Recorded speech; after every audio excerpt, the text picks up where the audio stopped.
Hello everyone, hope you all are fine and safe at your home.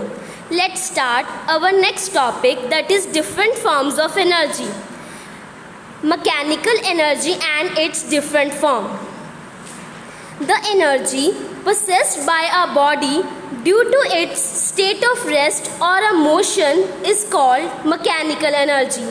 जो energy rest पे या motion के कारण होती है, that is a mechanical energy.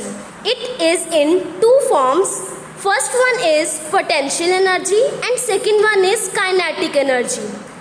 The total mechanical energy of the body is equal to the sum of its potential energy and kinetic energy. जो energy rest या फिर मोशन के कारण होती है उसे हम मैकेनिकल एनर्जी बोलते हैं. मैकेनिकल एनर्जी की हमारे पास टाइप्स हैं, that is potential energy and kinetic energy. अगर हम मैकेनिकल एनर्जी को डिफाइन करें काइनेटिक एनर्जी और पोटेंशियल एनर्जी के साथ, तो कैसे डिफाइन करेंगे? Sum of potential energy and kinetic energy. Next topic is potential energy. अब पोटेंशियल एनर्जी होती क्या है? The energy possessed by a body by virtue of its change position is called potential energy. जो energy position के change करने पे आती है, that is known as potential energy. It is usually denoted by the symbol U. Example, a body placed at a height above the ground. अगर कोई body ground से ऊपर दैट इज एक सर्टेन हाइट पे है, वो एग्जाम्पल है potential energy पे. A wound up watch spring, a compress spring, bent bow, stretch rubber string have a potential energy. जब स्ट्रिंग को किसी भी रिजिड बॉडी के साथ टाई किया जाता है, that is a example of potential energy. कोई भी बॉडी जब कोई भी सर्टेन हाइट पे होती है, that is known as potential energy. Next, forms of potential energy. Potential energy की कितने टाइप्स हैं? In mechanics potential energy is mainly of two kinds. First one is the gravitational potential energy due to its change position and second one is the elastic potential energy due to its change configuration. First one read करते हैं, that is gravitational potential energy. The potential energy possessed by the body due to force of attraction of earth on it is called gravitational potential energy. जो energy force of attraction अर्थ के ऊपर लग रही होती है उसे बोलते हैं ग्रेविटेशनल पोटेंशियल एनर्जी.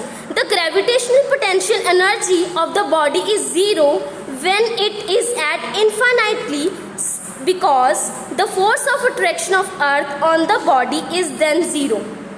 जो ग्रेविटेशनल पोटेंशियल एनर्जी होती है वो ज़ीरो होती है जब कोई भी चीज़ इन्फिनिटी पे होती है. क्यों?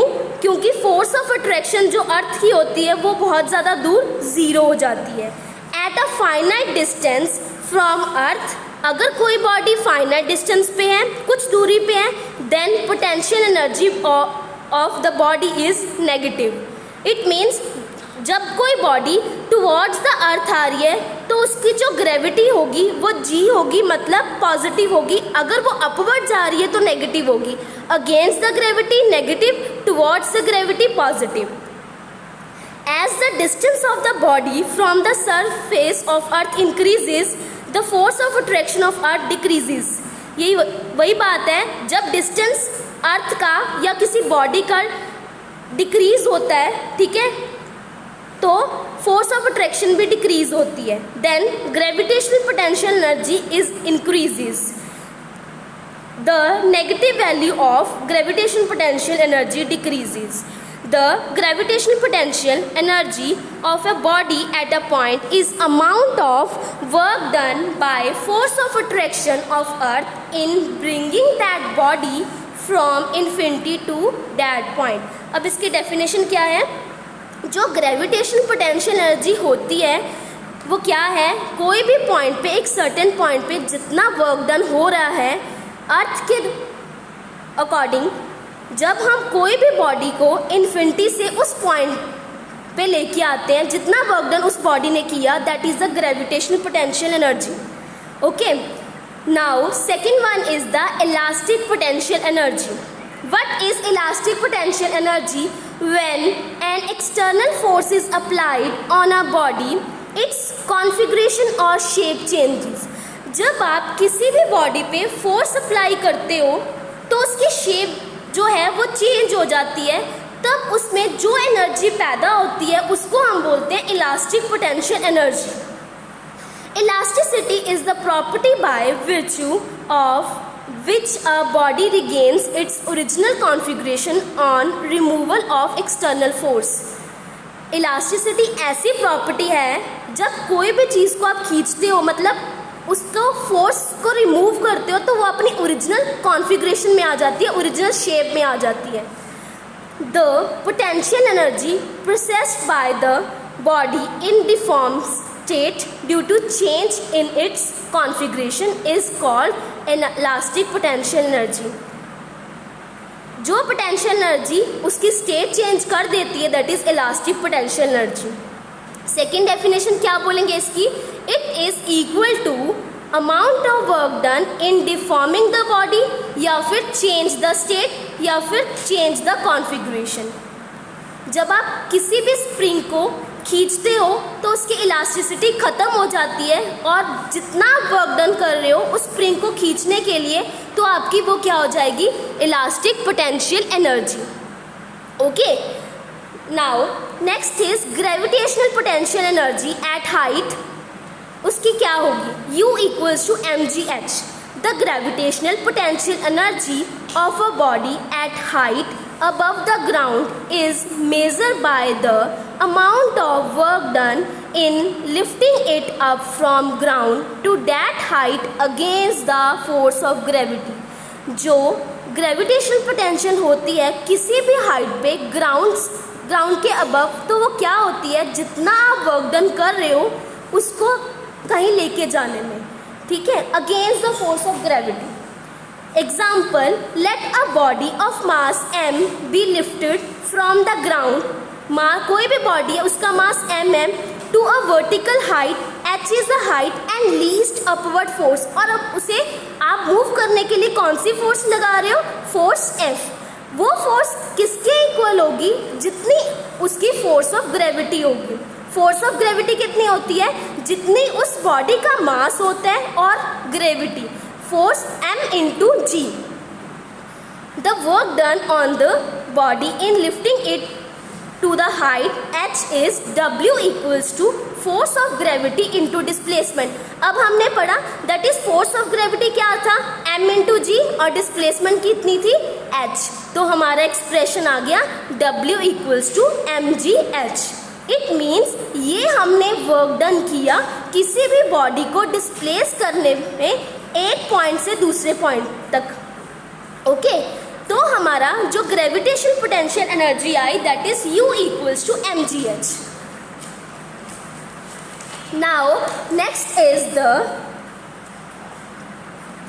When a body is thrown vertically upward.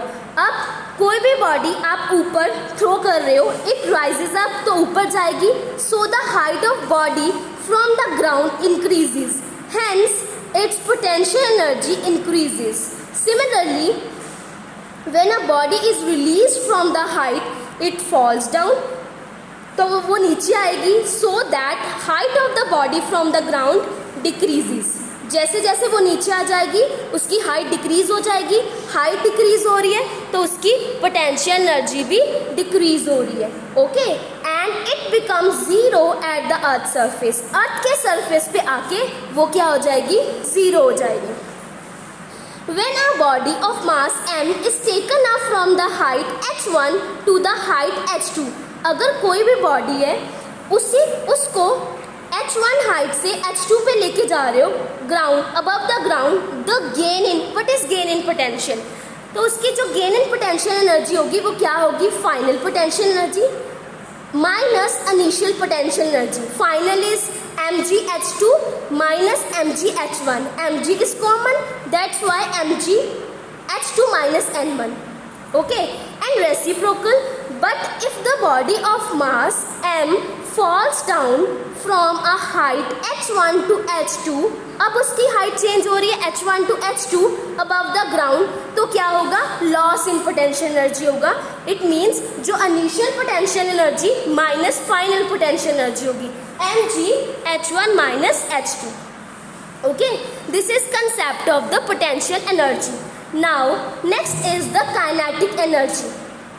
Potential energy हमने पढ़ा, जो पोजीशन के कारण चेंज होती है, दैट इज एनर्जी, उसे हम क्या बोलते हैं, potential energy. Now next concept is the kinetic energy.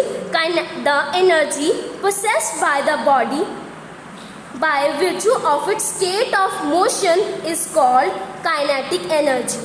जो मोशन के कारण एनर्जी पैदा होती है उसको हम बोलते हैं kinetic energy, and it is denoted by symbol K. Let's see example. A fast moving stone has a capacity of breaking a window pane on striking it, and thus it has kinetic energy. एक fast जो stone है उसकी एक tendency है, capacity है कि वो window pane को ब्रेक कर सकते हैं, मतलब वो मोशन में है, मूव कर रहा है, तो उसमें कौन सी एनर्जी होगी, kinetic energy. Okay, similarly A car in motion, जब कार मूव कर रही है, moving hands of the clock, clock के हैंड्स मूव कर रहे हैं, दैट इज उनमें क्या है, kinetic energy. Bullet fire from the gun, a rolling ball, a apple falling from a height, etc. have kinetic energy. जिस ऑब्जेक्ट्स में motion होता है देन उसमें काइनेटिक एनर्जी होती है. Okay, now expression for the kinetic energy. जो kinetic energy expression होता है K equals to half mv². m is the mass, v is the velocity. Okay, the kinetic energy possessed by a moving body is equal to amount of work which the moving body can perform before coming to rest. Kinetic energy क्या होती है, जितना आप work done कर रहे हो किसी भी बॉडी को मूव करने के लिए कि जब तक वो रेस्ट पे नहीं जाती. ओके, अब इसका एक्सप्रेशन ड्राइव करते हैं. Suppose a body of mass m is moving with velocity v. Suppose करते हैं एक बॉडी है, उसका मास m है और वो मूव कर रही है विद वेलोसिटी v. जब वो वेलोसिटी के साथ मूव कर रही है, it is brought to rest, बाद में रेस्ट पे आएगी, मतलब स्टॉप होगी by applying a constant opposing force. जब आप फोर्स अप्लाई करोगे, a be the uniform retardation produced by the force and the body travels a distance s before. तो उसने कितना डिस्टेंस कवर किया, s. तो you know force equals to mass into retardation, मतलब mass into acceleration. Retardation कब होता है, जब उसकी वेलोसिटी क्या हो जाती है, नेगेटिव डायरेक्शन में हो जाती है. Mass into a, acceleration. अब हमने ये भी पढ़ा, kinetic energy equals to retarding force multiply displacement. Kinetic energy equals to force into displacement. Okay, now to calculate the displacement we have initial velocity equals to v. Starting वाली velocity v थी और final वाली velocity क्या थी, u. क्यों, क्योंकि वो बाद में रेस्ट में आया. Acceleration a is the retardation, so acceleration is minus a. जब वेलोसिटी डिक्रीज हो जाती है तो उसकी एक्सेलेरेशन माइनस में हो जाती है. You know v² equals to u² plus 2as. अब v की वैल्यू क्या है, फाइनल वेलोसिटी की 0 और इनिशियल की v. एक्सेलेरेशन हमारा माइनस में है, यहाँ से आप वैल्यू किसकी निकालोगे, s की. s की वैल्यू क्या निकली, v² over 2a. Put value of s in this equation, तो हमारी क्या बनी, k equals to force ma multiply v² over 2a. ठीक है, a कट विद a, हमारा एक्सप्रेशन क्या आ गया, half mv². So this is the expression of kinetic energy. Kinetic energy equals to half mass into velocity square. Thank you everyone.